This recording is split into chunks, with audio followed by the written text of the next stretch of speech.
Max Holloway defends his featherweight title against Frankie Edgar this coming weekend. This is coming after Max's 5-round performance against Dustin Poirier, where he lost a decision in a lightweight interim title fight. For me, I think the most intriguing aspect of this fight is Max Holloway's storyline leading up to this point. So a quick recap. December 2016. Holloway defeats Anthony Pettis at UFC 206 in Canada to win the interim UFC Featherweight Championship via third-round TKO. June 2017, Holloway defeats Jose Aldo in Brazil to unify the Featherweight Championship via third-round stoppage. December 2017, again, Holloway defeats Jose Aldo via third-round stoppage in Michigan for the UFC Featherweight Championship. In July 2018 for UFC 226, Holloway was scheduled to fight Brian Ortega. However, Holloway was pulled from the fight due to, quote, concussion-like symptoms. And most of you remember this and probably even recall Michael Bisping calling out Holloway for acting and talking funny. I think it was a Fox Sports 1 interview. Fast forward to UFC 231 in Toronto, Canada. Holloway and Ortega finally fight in December 2018 in a one-sided performance. Holloway successfully defends his title in a 4-round bloodbath that forced doctors to stop the fight as Ortega absorbed a record-breaking beating. I'm sure many of you remember that as well. And that brings us to just a few months ago in April of 2019. Holloway took up the challenge to face perennial contender Dustin Poirier in the lightweight division for the interim lightweight championship. And despite a valiant effort by Max, he did fall short in a 5-round bell-to-bell beating, losing a decision.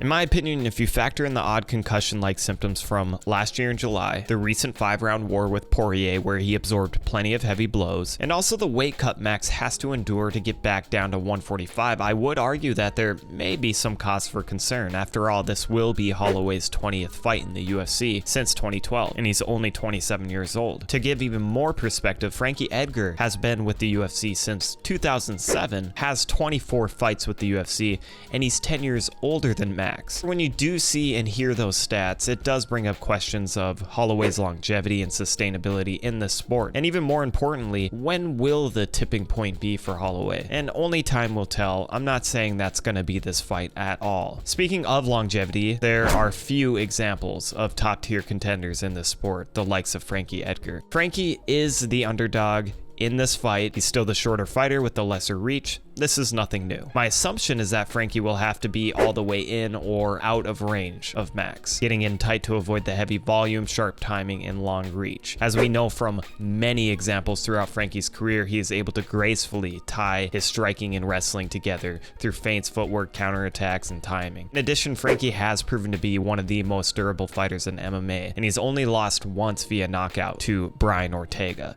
in March of 2018 out of his 30 career fights. Now, I'm not saying that's the only time he's lost, but that's the only time he's lost via knockout. But even with Frankie, I question his durability at this point in his career too, especially against the likes of larger featherweights such as Max Holloway and Brian Ortega. And there is no overwhelming proof that Frankie isn't durable at this point, but we are on the latter half of Frankie's career, and he is 37 years old with the most fight time out of any UFC fighter. In addition to Frankie's veteran experience, there are a few other pluses for Frankie in this fight. He does train with number 5 ranked featherweight Zabit Magomedsharipov, which has to be helpful because of his height and reach. And although they are different styles, Zabit does offer some helpful insight for Frankie. Also, the recent fight with Poirier is an excellent guideline to follow. Obviously, Frankie won't likely be able to replicate Poirier's performance. However, there's plenty to draw from and to add to Frankie's game plan. It may also help that Max fought much more recently than Frankie. It's possible Frankie is the healthier fighter coming in. I'm just speculating at this point. For me, this fight does come down to styles, and I find myself siding with the odds makers here, though I do see it a closer fight than the numbers say. No surprise there. I believe Frankie will fare well in this fight in some areas, maybe some success with takedowns and grappling. Ultimately, I think